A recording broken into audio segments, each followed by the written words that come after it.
എന്തിനേയും എതിർക്കുക, നുണകൾ പ്രചരിപ്പിക്കുക. നിലപാടുകളുടെ രാജകുമാരൻ ചില ക്യാപ്ഷൻസ് നുണകളുടെ രാജകുമാരനാണ്. ഇവിടെ ഇപ്പൊ നമ്മളെ LOP പുതുതായിട്ട് ഇപ്പൊ കേൾക്കുകയാണല്ലോ അല്ലെ, ലീഡർ ഓഫ് ഒപ്പോസിഷൻ. അത് പോയി ഇപ്പോ LOP എന്ന് പറഞ്ഞാൽ എല്ലില്ലാത്ത OP ആയി മാറിയിരിക്കുന്നു. പറഞ്ഞത് മാറ്റി പറയുന്നതിനൊന്നും യാതൊരു ഉളുപ്പുമില്ല. നിമിഷ നേരം കൊണ്ടാണ് ഓന്തിന് പോലും ഇങ്ങനെ മാറാൻ കഴിയുമെന്ന് എനിക്ക് തോന്നുന്നില്ല. എന്താണ് ആദ്യം പറഞ്ഞു കടകംപള്ളി സുരേന്ദ്രൻ സ്വർണം കൊണ്ടുപോയത് ആരാണെന്ന് കടകംപള്ളി സുരേന്ദ്രൻ അറിയാമെന്ന് പത്രസമ്മേളനം കൂട്ടി നമ്മളെല്ലാവരും കണ്ടതാണ്, പറഞ്ഞതാണ്. പക്ഷേ കോടതി ചെന്നപ്പോ പറയുകയാണ് ഞാൻ അങ്ങനെ പറഞ്ഞിട്ടേയില്ല.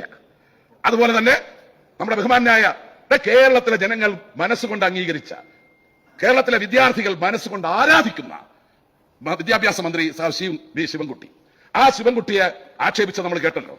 ഇവനെപ്പോലുള്ളവർ എന്നൊക്കെ പറഞ്ഞ് ആക്ഷേപിച്ചിട്ട് ഇവിടെ വന്ന് പറഞ്ഞെന്താ, ഞാൻ അങ്ങനൊന്നും പറഞ്ഞിട്ടേയില്ല. പക്ഷേ എന്തുകൊണ്ടാണ് ശിവൻകുട്ടിയോടുള്ള ഇത്ര ദേഷ്യം? എന്താണ് ആ ശിവൻകുട്ടിയോടുള്ള ദേഷ്യം എന്തെന്ന് ചോദിച്ചാൽ, അവർ തുറന്ന BJPയുടെ അക്കൗണ്ട് പൂട്ടിച്ച നേതാവാണ് ശിവൻകുട്ടി. അതുകൊണ്ട് തന്നെയാണ് ശിവൻകുട്ടിയെ കണ്ടുകൂടാത്തത് ഇവിടെ. അപ്പോ മതേതര ജനാധിപത്യവാദിയാണ്. മത നേതാക്കന്മാരുടെ തിണ്ണ ഞാൻ നിരങ്ങിയിട്ടേയില്ല.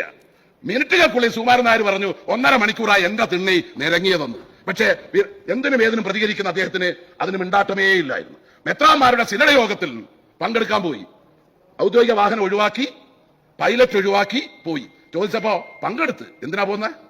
മതനേതാക്കന്മാരുടെ തിണ്ണ തിരങ്ങാൻ പോകത്തില്ലല്ലോ, പിന്നെന്തിനാ പോയത്? അവിടെ പറഞ്ഞത് പിന്നെ പോയതിന്റെ ഔദ്യോഗിക വാഹനം ഒഴിവാക്കിയെന്ന് വെച്ചാൽ ടയർ പഞ്ചറായി പോയെന്ന്. അതെ, നിങ്ങളുടെ വാഹനത്തിന്റെ മാത്രമല്ല പ്രതിപക്ഷത്തിന്റെ ടയർ പഞ്ചറായി കഴിഞ്ഞു എന്നുള്ളതിന്റെ തെളിവാണ്. എന്താണ് ഇപ്പൊ ഇവിടെ സൂചിപ്പിക്കുന്നത്? മോഹസിൻ സൂചിപ്പിച്ചു പുതിയൊരു മെത്തേഡ്.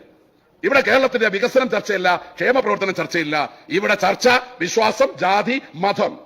ആ തരത്തിൽ കനകേലുമാർ ഇവിടെ ഒരു പാർട്ടിയുടെ യോഗത്തിൽ അവരുടെ ക്യാമ്പിൽ നമ്മളെങ്ങാനും സ്വപ്നത്തിൽ വിചാരിക്കുന്നുണ്ടോ? കനകേലുമാർ അവരുടെ യോഗത്തിൽ പങ്കെടുക്കുന്നു, പുള്ളിയാണ് അഡ്രസ് ചെയ്യുന്നത്, പുള്ളിയാണ് എന്തെല്ലാം വേണമെന്ന് പറയുന്നത്, ഉപദേശിക്കുന്നത്.